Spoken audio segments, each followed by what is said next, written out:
नमस्कार दोस्तों, स्वागत है आपका अपने YouTube चैनल स्मार्ट स्टडी में। दोस्तों, आज हम इंडियन ज्योग्राफी के बारे में जानकारी लेने जा रहे हैं। इंडियन ज्योग्राफी की हमारी पहली क्लास है, तो आइए शुरू करते हैं। दोस्तों, इस वीडियो में हम निम्न बिंदुओं पर चर्चा करेंगे: भारत का आकार एवं स्थिति, विश्व में भारत की अवस्थिति अर्थात भारत विश्व में कहाँ स्थित है, अक्षांश एवं देशांतर रेखाएं क्या होती हैं, भारत का सामान्य परिचय। दोस्तों, सबसे पहले हम जानकारी लेंगे अक्षांश रेखाओं के बारे में। अक्षांश रेखाओं के बारे में जानकारी लेने से पहले हमारे लिए यह जानना जरूरी है कि अक्षांश एवं देशांतर रेखाओं को पढ़ना क्यों जरूरी होता है। तो दोस्तों, अक्षांश एवं देशांतर रेखाओं से हम किसी देश स्थिति या देश की स्थिति या किसी स्थान का पता लगा सकते हैं, इसलिए अक्षांश एवं देशांतर रेखाओं का ज्ञान होना बहुत ही आवश्यक है। दोस्तों, ये हमारी पृथ्वी है, यह उत्तरी ध्रुव है, यह दक्षिण ध्रुव है, यह उत्तरी ध्रुव है। यह अक्षांश रेखा है जो कि पूरब से पश्चिम की ओर खींची हुई आड़ी काल्पनिक रेखा है। यह 0 डिग्री अक्षांश रेखा है जो कि विषुवत रेखा के नाम से जाना जाता है। इसे भूमध्य रेखा भी कहते हैं। यह भूमि को 2 गोलार्धों में विभाजित करती है, इसलिए इसे भूमध्य रेखा भी कहा जाता है। यह पृथ्वी को उत्तरी गोलार्ध एवं दक्षिणी गोलार्ध 2 बराबर गोलार्ध में विभाजित करती है। 23.5 डिग्री उत्तरी अक्षांश को कर्क रेखा कहा जाता है। यह कर्क रेखा है जो कि हमारे भारत देश के 8 राज्यों से होकर गुजरती है। 23.5 डिग्री दक्षिणी अक्षांश को मकर रेखा कहा जाता है। दोस्तों, एग्जाम में एक क्वेश्चन आया हुआ है कि अश्व अक्षांश क्या है, तो आइए हम समझते हैं अश्व अक्षांश क्या है। यह भूमध्य रेखा है। भूमध्य रेखा से दोनों ओर 30 डिग्री से 35 डिग्री उत्तरी अक्षांश एवं दक्षिणी अक्षांश के मध्य शांत जल क्षेत्र पाया जाता है एवं उच्च दाब का क्षेत्र पाया जाता है। प्राचीन काल में यूरोपीय यात्री यहाँ से अपनी जहाज़ों को लेकर गुजरते थे और अपनी जहाज़ों में घोड़ों को साथ में रखते थे, जिससे उच्च दाब होने के कारण उनकी जहाज आगे नहीं बढ़ पाती थी और वे अपने जहाज़ों का वजन कम करने के लिए घोड़ों को पानी में फेंक देते थे। इसलिए इन अक्षांशों का नाम अश्व अक्षांश पड़ा।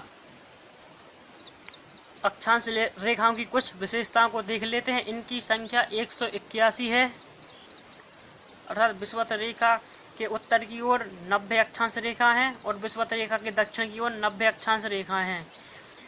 90 और 90 180 और एक विषुवत रेखा को मिलाकर कुल अक्षांशों की संख्या 181 है। 90 उत्तरी अक्षांश, 90 दक्षिणी अक्षांश और एक विषुवत रेखा को मिलाकर कुल अक्षांशों की संख्या जो है वह है 181। विषुवत रेखा पृथ्वी को उत्तरी एवं दक्षिणी गोलार्ध में विभाजित करती है। विषुवत रेखा पृथ्वी को उत्तरी गोलार्ध एवं दक्षिणी गोलार्ध में विभाजित करती है।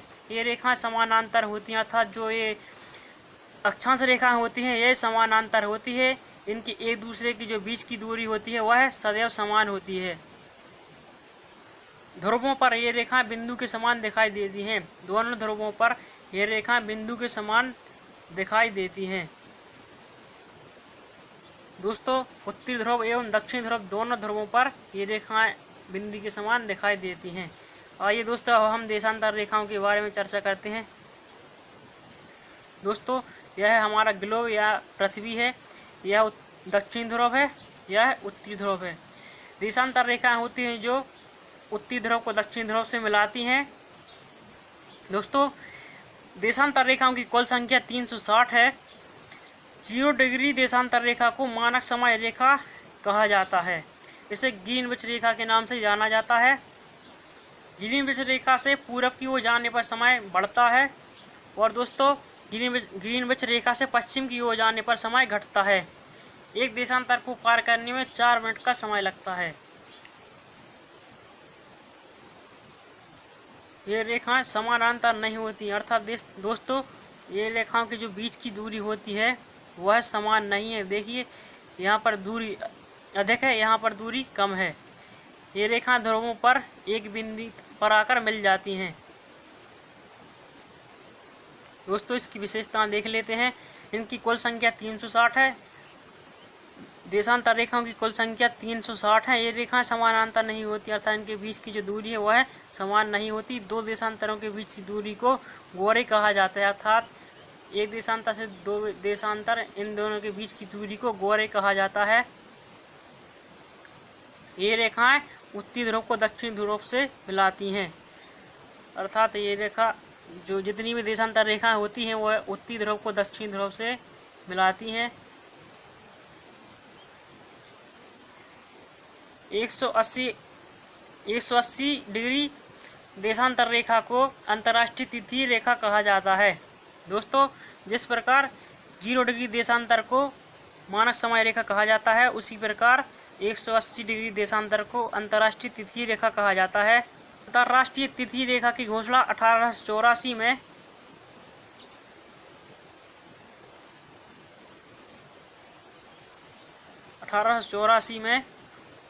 वाशिंगटन डीसी में हुई सभा में इसकी घोषणा की गई थी। विषुवत रेखा पर देशांतर रेखाओं की दूरी सर्वाधिक होती है, अर्थात दोस्तों यहाँ से अगर हम विषुवत रेखा को गुजारते हैं, निकालते हैं,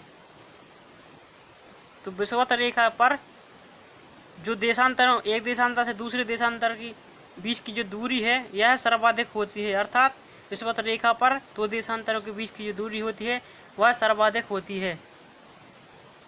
दोस्तों, विश्व की सभी घड़ियों का समय ठीक रखने के लिए अंतर्राष्ट्रीय तिथि रेखा अर्थात 181 डिग्री देशांतर रेखा से पूरब से पश्चिम की ओर जाने पर एक दिन का समय बढ़ाते हैं, जबकि 180 डिग्री देशांतर से पश्चिम से पूरब की ओर जाने पर एक दिन का समय घटाते हैं, जिससे विश्व की सभी घड़ियों का समय एक सा अर्थात समान रहे। दोस्तों, अब हम भारत की विश्व में अवस्थिति देखते हैं। यह हमारी पृथ्वी है। यह दर्शाए गए 7 महाद्वीप हैं। यह एशिया महाद्वीप है, जिसके दक्षिण मध्य में हमारा भारत देश स्थित है। यह यूरोप महाद्वीप है, जो कि एशिया से यूराल पर्वत और यूराल नदी द्वारा पृथक होता है। यह उत्तर अमेरिका महाद्वीप है, इसमें यहाँ पर अमेरिका यूएसए अर्थात संयुक्त राज्य अमेरिका देश स्थित है। यहाँ पर कनाडा स्थित है। यह द्वीप है जिसका नाम ग्रीनलैंड है। दोस्तों, यह महाद्वीप दक्षिण अमेरिका के नाम से जाना जाता है, जिसमें विश्व की सबसे बड़ी नदी अमेजन नदी होकर गुजरती है। यह अफ्रीका महाद्वीप है, जहाँ पर मिस्र में विश्व की सबसे लंबी नदी नील नदी यहाँ से निकलती है। यह ऑस्ट्रेलिया महाद्वीप है। और दोस्तों, ये अंटार्कटिका महाद्वीप है, जिस पर अभी बर्फ जमा हुआ है। दोस्तों, ये प्रशांत महासागर है, जो कि विश्व का सबसे बड़ा महासागर है।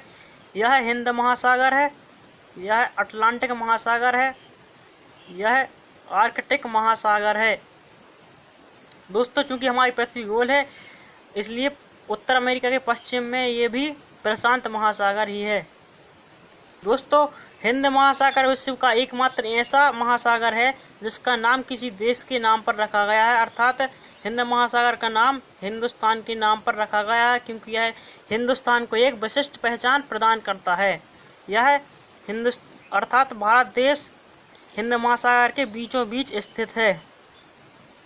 दोस्तों, यह कर्क रेखा है, जो हमारे भारत देश से भी होकर गुजरती है 23.5 डिग्री उत्तरी अक्षांश से। यह मकर रेखा है और यह विषुवत रेखा है।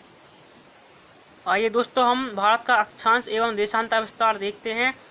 भारत का अक्षांशीय विस्तार भारत की मुख्य भूमि से 8 डिग्री 4 मिनट उत्तरी अक्षांश से 37 डिग्री 6 मिनट उत्तरी अक्षांश एवं 68 डिग्री 7 मिनट पूर्वी देशांतर से 97 डिग्री 25 मिनट पूर्वी देशांतर तक भारत का विस्तार है। चूँकि दोस्तों, भारत से जितनी भी देशांतर रेखाएं होकर गुजरती हैं वो सभी पूर्वी देशांतर है, और भारत से जितनी भी अक्षांश रेखाएं गुजरती हैं वो सभी अक्षांश उत्तरी अक्षांश हैं। इसीलिए यहाँ पर उत्तरी अक्षांश शब्द आता है। दोस्तों, यहाँ पर पूर्वी देशांतर शब्द आता है। एक बार फिर से रिपीट करता हूँ दोस्तों, भारत का अक्षांश विस्तार 8 डिग्री 4 मिनट उत्तरी अक्षांश से 37 डिग्री 6 मिनट उत्तरी अक्षांश तक एवं भारत का देशांतर विस्तार 68 डिग्री 7 मिनट पूर्वी देशांतर से 97 डिग्री 25 मिनट पूर्वी देशांतर तक है। दोस्तों आइए एक बार शॉर्ट में देखते हैं। मान के चलते हैं यह हमारी पृथ्वी है,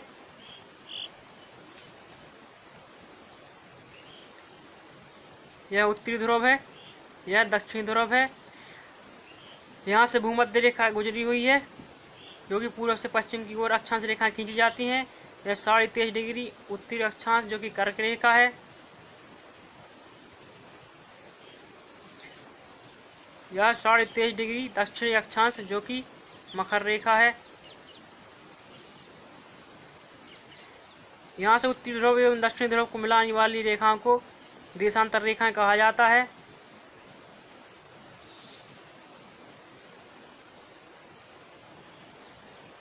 दोस्तों यह 0 डिग्री देशांतर रेखा है।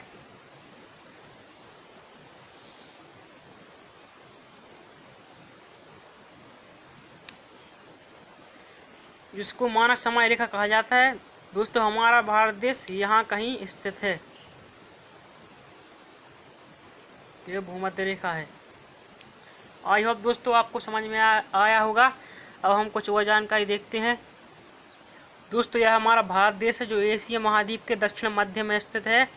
यह अंडमान निकोबार द्वीप समूह है। यहाँ पर श्रीलंका स्थित है जो कि एक नारियल की आकृति के समान दिखाई देता है।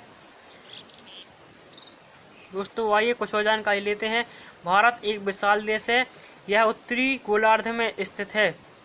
इसका मुख्य भाग 8 डिग्री 4 मिनट उत्तरी अक्षांश से 37 डिग्री 6 मिनट उत्तरी अक्षांश तथा 68 डिग्री 7 मिनट पूर्वी देशांतर से 97 डिग्री 25 मिनट पूर्वी देशांतर तक इसका विस्तार है। दोस्तों अक्षांश एवं देशांतर विस्तार सभी को याद होना चाहिए। यह अक्सर एग्जाम्स में पूछा जाता है। भारत के क्षेत्रफल की बात करें तो भारत का क्षेत्रफल 32,87,263 वर्ग किलोमीटर है। भारत क्षेत्रफल की दृष्टि से विश्व में 7वां स्थान रखता है। रूस क्षेत्रफल की दृष्टि से विश्व में सबसे बड़ा देश है। आकार में बात करें तो आकार में विश्व में 7वां स्थान रखता है भारत। जनसंख्या की बात करें तो जनसंख्या में विश्व में भारत का दूसरा स्थान है। प्रथम नंबर पर चीन है, दूसरे नंबर पर हमारा देश भारत है। आई होप दोस्तों आप लोगों को हमारा ये वीडियो पसंद आया होगा। अगर वीडियो पसंद आया हो तो लाइक एवं शेयर करें। जो भी समझ में ना आया हो उसे कमेंट बॉक्स में, जो भी समझ में ना आया हो कमेंट बॉक्स में उसको पूछ सकते हैं। दोस्तों इसी के साथ हम ये अपना सेशन खत्म करते हैं। जय हिंद, जय भारत।